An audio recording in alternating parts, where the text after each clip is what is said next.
going on, everybody? Hope you're all having a fantastic day today. Now, today I want to discuss with you guys something about Halo Infinite, because 343 is just absolutely knocking it out of the park right now. Now, as we all know, I really don't have too many issues when it comes to this game right now. I think my biggest problems with this title are the grenade spam, because obviously it's not really fun hopping on an OBJ or picking up the ball or something of that sort and having 8+ frags thrown in your direction. So if they can go ahead and just tune down the grenade spawns, because let's be honest, I mean, if you spawn into the game, you can literally run to the left or to the right and get like 2 extra frags and you're stacked. You can easily get 1 to 2 kills off of your grenades alone. So just maybe tune down the spawns of these things so it's less spam. And also, I would say connection issues with the servers, which honestly isn't really bad right now. I have my fair share of laggy lobbies when I go into big team battle, but in 4v4, since it's a lower player count, it's a little bit easier to find people in your own connection. So I don't really have too many problems, but yeah, on the rare occasion, the servers do get a little laggy, rubber bandy, and stuff like that. But again, they released the game about a month early, and with that being said, I say it's pretty impressive how well the servers are launching right now, especially with the mass amount of people who are just pouring into the game, because, nothing's better than a surprise launch. We saw that proof when it came to Apex Legends. People just eat that stuff up. So when they heard that Halo Infinite dropped a month early, people are pouring in. So it makes sense that the servers were a little overwhelmed. And with them being that overwhelmed, I'd say it's pretty impressive how well they're standing up right now. But those two things are truly the only things I can complain about right now. With Battlefield 2042 and Call of Duty Vanguard, I have a whole list of things I have to make commentaries about, discussing different bugs, glitches, problems that need to be resolved and fixed, balancing issues. I mean, the list never ends. But when it comes to Halo Infinite, I can't make too much negative content because there's nothing really negative to talk about. Maybe the more I play the game, I'll find out. But I mean, within the first hour of playing both Vanguard and Battlefield 2042, I had about 20 things to talk about. Halo Infinite, I think I found about maybe 2 bugs. I mean, in yesterday's video, you guys saw me glitch through a wall, but literally that's the only thing I've ever ran into. You guys are going to watch the rest of my gameplays throughout the weeks and months of watching my channel, and you're going to see none of my other clips or footage have too many issues besides, stuttering and lag. But down to its core, the game was perfectly put together. Finally, a development team who was competent enough to give us a complete product. It feels pretty good, even though, we're going to be missing Forge, and also we don't have campaign just yet. There's a few things here and there, but I'm talking about when it comes to multiplayer, it is fun, and I'm going to be grinding the living hell out of it. But there is one massive problem, and I think the whole community can kind of agree on this one, and that is the Battle Pass system that they have implemented into Halo Infinite. Now, Battle Passes have been kind of a new trend when it comes to FPS games and third-person games and stuff like that. I think, what was it? Was it Fortnite that started that trend, and then everybody started, trickling in afterwards? And pretty much every single game nowadays has a Battle Pass. And if you don't know what a Battle Pass is, which I'll be shocked because pretty much, like I said, every FPS game has one now, basically you pay like, $5, $10 depending on, who you're buying it from. And you get 100 tiers of content that you can grind through. You play the game for a certain amount of hours, you can get through a certain amount of Battle Pass tiers, and then you unlock the content over time. This system right here is pretty much the replacement for the horrifying loot box system that we were just, oh my god. I'm so happy that phase is over. I never want to see loot boxes ever again. I know there was a discussion a while ago saying, would you prefer skill-based matchmaking or loot boxes? And I gotta say, a lot of people were agreeing with loot boxes, and I think I kind of agreed with that statement as well. But thinking back on those horrible days, I don't think I could ever do that again. Grinding games for years, 2 years, and not getting what you want out of the boxes because it's completely random. Those are really bad system. But the way the Battle Pass is handled in Halo Infinite is really bad. Now, the actual system itself is really cool, because unlike other Battle Passes, let's use Call of Duty for an example. If you go ahead and purchase the Battle Pass in Call of Duty and you don't complete it by the time that it ends, it's gone. You can't, grind for that content. You can't repurchase the Battle Pass. You can't even play through the Battle Pass. Once it ends, it ends. Everything that you did not earn is gone. So basically, if you spent $10 on that Battle Pass and you only played up to like 10 out of 100 tiers, you wasted your money. They took your $10 basically, and it's nothing you could do about it. It's basically a bully move. But with Halo Infinite, once you get a Battle Pass, once you purchase into a Battle Pass, it's yours forever. So there could be 20, 30, 40, 50 Battle Passes that release into Halo Infinite.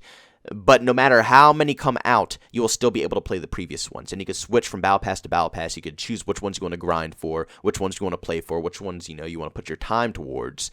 And they'll never disappear. So your money stays there. You're not wasting anything. They're not robbing you of your cash. And it's funny because this system is phenomenal in a free-to-play game. These $60 titles are ripping you off of these Battle Pass systems. And here we are with a free-to-play title, and they're being really convenient with it. But again, there is a little problem here with that.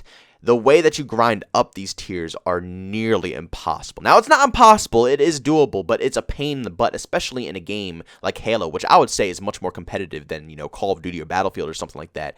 Well, at least for me, when I buy into Halo, I don't buy into Halo to think I'm going to hop into a casual match of 4v4. No, I know I'm going to be versing people of my equal skill and it's going to get a bit sweaty, so nobody's trying to do these challenges to use these crappy side weapons that aren't even useful. Some of them are good. I'm not going to say all the challenges are pointed in the wrong direction, but a lot of them are god-awful, and it takes you out of the experience and makes you sacrifice the game for the rest of your team, which, like I said, Halo is not a casual game, it's competitive, so probably the majority of the players who are on your team, regardless if they're even, using comms or not, they're still competing for the W. They want to catch a win in the lobby that you're playing in. So if you're sacrificing, going for the flag or defending the flag or going to try to defend the ball or even hold the ball yourself or something of that sort or capture zones, instead of doing that, you're just, sitting in the corner of the map trying to bait someone out so you can get kills with a shitty gun.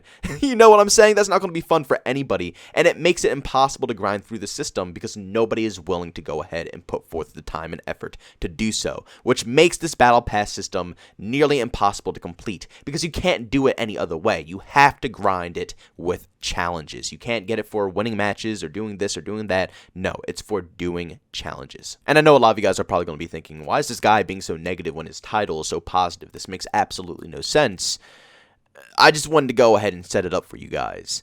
At the end of the day, the fantastic news is that 343 actually responded in a blink of an eye. In less than a week, they have already addressed the Battle Pass system. If you look here, the community manager over on Twitter, if you guys don't follow me over on Twitter as well, make sure you guys do so. I post tons of content over there. I talk about Call of Duty, Battlefield, Halo, all different games over on Twitter. Make sure you guys hit me with a follow. Link to that stuff's down in the description. But the community manager went ahead and said, to address the feedback on Battle Pass progression, we'll be making targeted tunings to our model later this week. To start, we'll be adding Play One Game challenges to help make sure you consistently progress through the Battle Pass by playing matches the way you want. He also followed up by saying, we will also be adjusting, fixing bugs with, and removing some weekly challenges based on your feedback. So basically what he's saying here is all the things that I just said, the really annoying challenges are going to be completely reworked and tuned. He then said these tunings to challenge difficulty will help you progress through weekly challenges faster and thus directly speed up your progress through the Battle Pass. This right here is exactly what I want to see. In less than a week,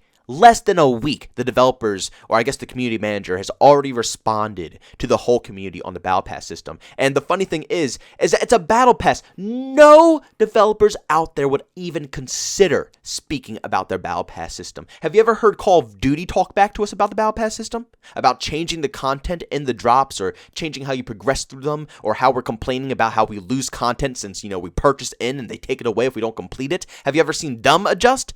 No. Have you seen Fortnite take any feedback? Apex Legends take any feedback? No. The developers don't even consider anything when it comes to the Battle Pass, and they don't care what the community has to say about it either. And here we are, 343, instantly in a blink of an eye, already addressing to us about the Battle Pass system, which is hilarious because, again, this game is free to play. With all honesty, I would expect them to not even respond to us about the Battle Pass system because we didn't put a dime into this game. So the fact that a free-to-play game is about to make their Battle Pass system one of the probably easiest systems to grind through and most fan or consumer-friendly model out there, it's just absolutely mind-blowing. And to me personally, it's making them a top dog when it comes to developers out there for their games. Not only did they put together one of the most solid games out there for the whole year of FPS titles, but they also addressed one of the only ways they're going to be making money off of this multiplayer experience. They addressed it and said they're going to make it easier for the consumers to get into a free-to-play game and grind through the Battle Passes. Absolutely absurd. Guys, I'm just going to say it. I love you. I absolutely love you guys. This was a fantastic response, and they also said they're going to be fixing things with servers, glitches, bugs, and stuff like that. Phenomenal. This work is just much needed, and I'm pretty sure they actually already added in this, this win feature that they were talking about, because when I load into Halo Infinite, there's another daily challenge that allows you to play a certain amount of games, and then it rewards you XP towards the Battle Pass. I think it starts off with one game, which gives you 50, then I think it goes to like 2 or 3, which gives you 100, and then goes up to 5 or something like that. So the more you play the game, obviously the more XP that you'll get towards the Battle Pass.